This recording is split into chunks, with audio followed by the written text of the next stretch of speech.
Alright, magluluto tayo ngayon. Wala na naman akong ulam. Wala na naman makain si Ate Nori. So yan.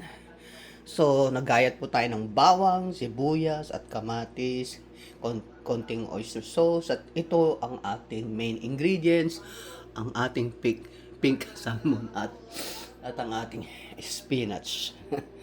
Sa Tagalog yata ano yan, saluyot. So yan, para may makain ulit tayo, may maulam tayo uli, mga ka-loads, mga kaputol ko, ay magluto tayo. Simpleng-simple lang. Ano lang to? Ginisang pink salmon o ginisang sa Pilipinas, ginisang mackerel. Yon. So, let's go and start. Okay, start tayo sa sibuyas. Yan. Ganyan po talaga ako mag-gisa. Hindi katulad ng isang araw na niluto ko yung ano ko, yung steak and prawn ko. Nauna kasi. Actually ngayon bago gising ako. Mostly kasi ng tulog ko, mga kaputol, mga ka-loads 6 o'clock a.m. Come home 2 o'clock a.m. or 2:30. Depends kung paano mahaba yung oras ko sa hospital. Kung ano pa yung utos ng supervisor namin. So yan, as usual, caramelize natin siya, taas natin yung temperature niya, lagay natin siya sa 90, parang 3-4 higher siya, ganon. Tapos meron din tayong ano dito, garlic powder, tapos meron tayong konting ginger, tapos konting bouillon there. What is that? I dropped the, wait a minute, I dropped the teaspoon. Yeah, I dropped the teaspoon. The plastic teaspoon for my bouillon. Alright, it's almost there, so I'm going to put the garlic now.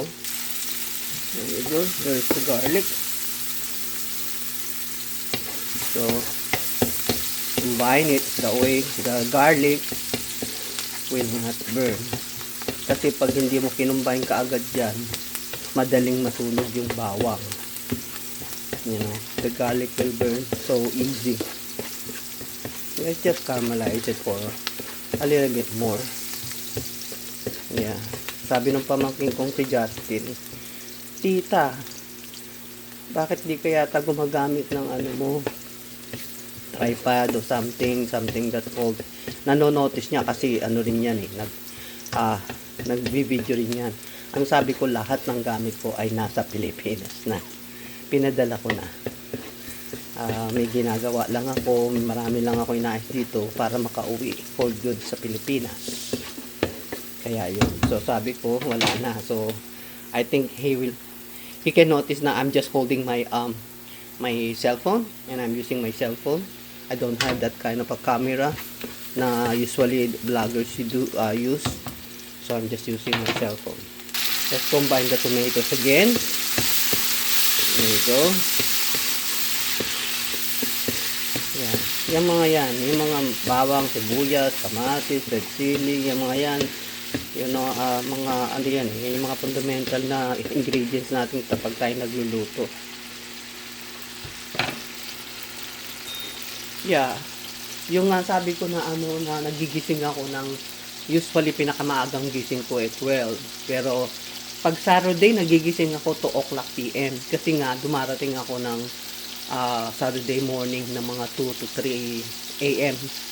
Siyempre pagdating ko, pahinga ng konti, shower ng warm shower, tapos mag-coffee ako ng konti kasi ako, pag hindi ako nagkape, hindi ako makakatulog. And then, kung medyo nagutom ako, dahil din naman ako masyado nakakain sa work ko, doon, kumakain ako ng konti, light lang. And I already cook 1 piece of my pancake for my breakfast. Yung niluluto ko, mamaya pakakainin yun.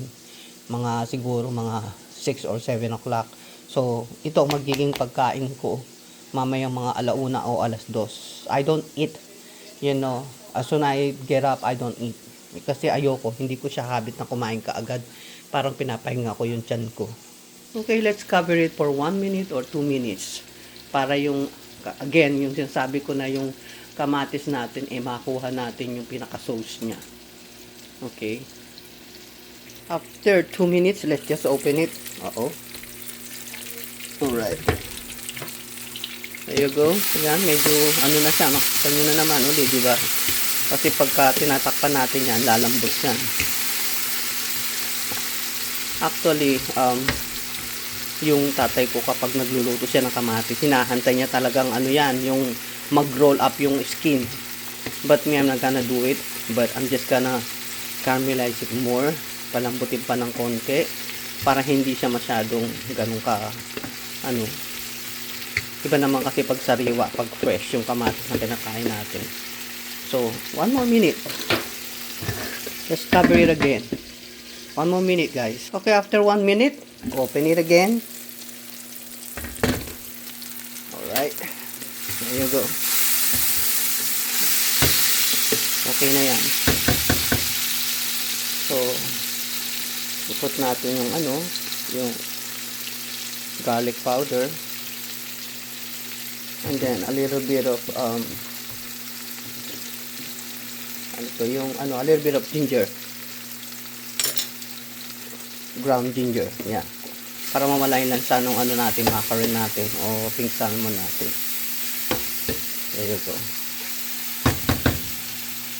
Okay na yun, tapos maglagay na tayo ng tubig. 1 cup water. There. And then, you can, okay, 1 cup of water, and 2 tablespoons of oyster sauce. Mapansin nyo, may ako maglagay ng oyster sauce kasi ano yan pampasarap siya sa lasa. Mamaya na tayo mag-aasin. Okay, it boils. Then we can add the pink salmon. So we're going to cover it again for 2 minutes. Okay, after 2 minutes, let's go. Ayan na siya. Alright. Okay na yan. So, lagyan natin siya ng konting, ano ba yun tawag doon?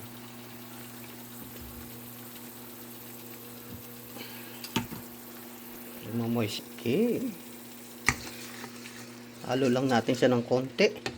Medyo malabo ang ilaw ng ano ko. Dito sa ano ko. Sa pinaka-stove ko. So, I decided to add a little bit of sinigang mix with gabi para maging parang pangat siya instead na ginisa lang siya. So, let's put a little bit of sinigang mix. Just a little bit to make it a little bit sour. Yan. Tapos, ilalagay na natin tong ano natin, pink salmon natin. There you go. 1 can of pink salmon. Ayun. Wala tayong fresh. Kasi kaya, madalang lang akong bumili ng fresh. Ay, madalang ko rin naman siyang iluto. Kasi ako, everyday kasi ang pagkain ko nang gagaling sa cafeteria namin sa hospital. So, let's see. Let's just, there. Malalaki din yung ano niya, piece niya. Siya parang may 4 pieces siya, ganun. So, kumbaga lunod siya sa sabaw. Dinagdagan ko talaga siya ng sabaw kasi para meron ako na ilalabay sa kanin ko. Sa kanin ko naman, twice a week lang ako magluto ng kanin ko. 3 cups. Yung 3 cups na yun, good for 3 days yun. 1 cup every day. Ayun. Pero kung minsan nakakain ko ng yung 2 cups sa isang araw. Kasi binabaon ko yun. Ayan siya. So, siguro mas maganda kung ko siya. There. Masyado siyang malaki. There you go. Ayan. Paano lang natin siya na ma-absorb niya yung sabaw niya. Tapos, maglagay na tayo ng salt. Alright. I decided I'm not gonna use the salt. So I decided to use 2 tablespoons of patis. So, ayan. Patis po to. para mas meron siyang dating. So ayan, hintayin na lang natin siyang isang kuluan to, tatakpan natin isang kuluan, then lalagay na natin yung spinach natin. There you go. So it looks good, right? Ayan. Ewan ko lang kung anong lasa mamaya. Okay, let's cover it again for 1 minute. Just 1 minute. 1 minute, guys. Alright, after 1 minute. There you go. Let's turn down the heat. Turn it down. Okay, ayoko masyadong maano yung yung cellphone ko. Okay, let's put our spinach. 1 whole plastic of spinach. Kasi saglit lang yan. Yung spinach natin. Ayan. So, ayan. Simmer lang natin. Wag muna nating haluin. Kasi masira yung natin. Yung mackerel natin. Mackerel. Yung pink salmon natin. Mackerel ako ng mackerel. Pink salmon pala. Kasi mackerel natin dun sa Pilipinas. Iba naman. So, ayan. So, yeah. Nag-turn down ako ng medium natin, heat natin. So, I'm going to cover it again for 2 minutes. Got 1 piece of my mango. I will eat that kapag pagka kinain ko yung lunch ko. Pero I'm not gonna eat it. Patas ko magluto. It's 1 o'clock now sharp. 1 o'clock PM here now. Tapos, ito na lang ang kakainin ko. Tapos, ito po yung tinitake ko everyday. Yan. hindi po siya promote yung yung pero natural way siya po. Yan. Yan, complete multivitamin, superfood, antioxidant. Pag tinitake ko po yan, dahil ang trabaho ko po ay housekeeping sa hospital. Napakahirap po talaga. So, I needed this one. Yeah. So, napakahirap ang mga rooms, mga discharge room, mga room sa clinic, talaga napakahirap. Pag nasa clinic ka, 30 rooms, exam rooms yun. Tapos may mga hallway ka pa, may mga lobby ka pa, yun. So, yun. So, puro rooms lang. Tapos meron kaming support. Sila yung gumagawa ng kumukuha ng mga basura namin. Tapos sila yung naglilinis ng mga bathroom.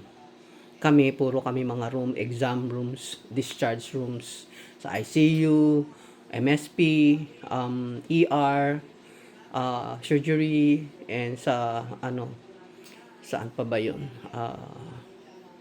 Kalimutan ko na isang department. Ano ba yan? Sa OB. There you go. Alright, ito na. After 1 minute lang po, na natin. Luto na po to. So, dun lang natin siya halo. Para mahalo natin siya pero alalayan po natin yung natin, yung pink salmon natin. Luto na po to. So, I'm going to turn down the heat. Turn it off. There you guys, off. So, para hindi masyadong magsagi yung natin, yung So, para siyang para siyang pinangat. There you go. So, titikman natin siya. Tikman natin yung sabaw para natin.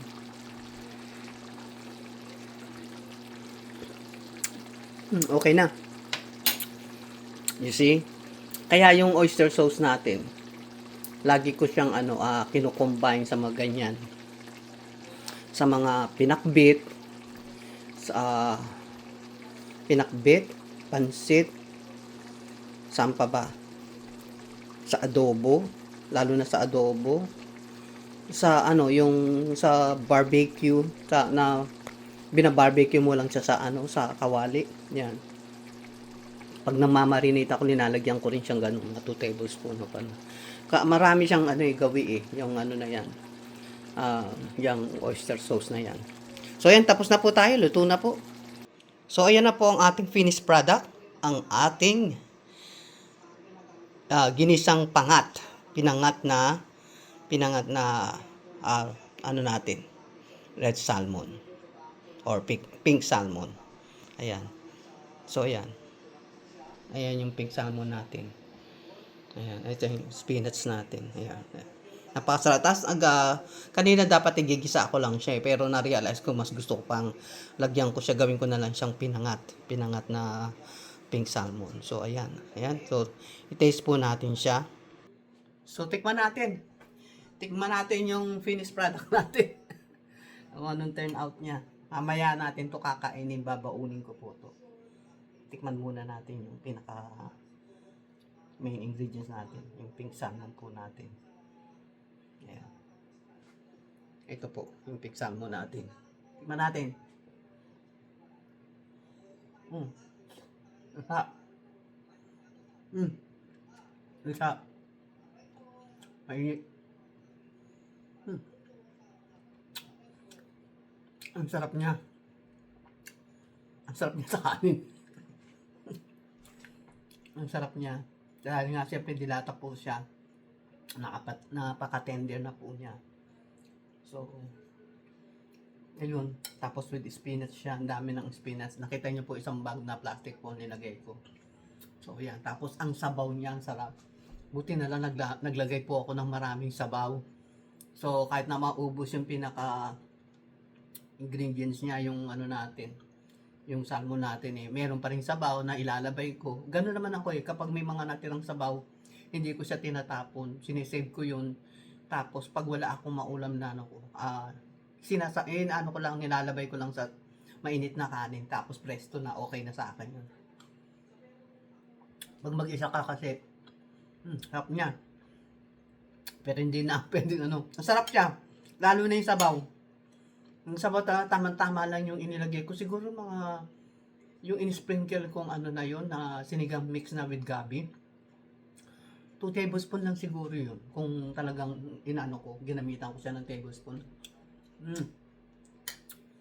Pesto, paano? Mga kalos, mga kaputol, maraming salamat po for watching my videos and for supporting me. But kasi kapag